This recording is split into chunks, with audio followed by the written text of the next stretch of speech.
ወንድሜ ና ወደ ኢየሱስ፣ ና ወደ ኢየሱስ፣ ና ንስሐ ግባ፣ ና ኢየሱስ ይወድሃል።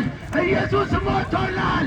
ኢየሱስ ስላንተ በቀራንዮ መስቀል ላይ ይኸውልህ አምላክነቱን ትቶ ጌትነቱን ትቶ ይኸውልህ ገዥነቱን ትቶ መለኮትነቱን ትቶ ሰው ሆኖ መጥቷል። ለምን ቢባል ስላንተ ሲል ነው። ለምን ቢባል ሰው የሆነው አንተን ለማዳን ነው።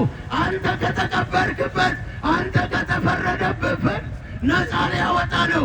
ወንድሜ ኢየሱስ ይወድሃል። ና ያንተ ገንዘብ አያድንም፣ ያንተ እውቀት አያድንም፣ ያንተ ዝና አያድንም፣ ያንተ ስም አያድንም፣ ያንተ ችሎታ አያድንም፣ ያንተ ታለንት አያድንም። የሚያድነው የክርስቶስ ኢየሱስ ደም ነው። የክርስቶስ ኢየሱስ ደም ያደም ነው እኛን ወደ ቅድስተ ቅዱሳን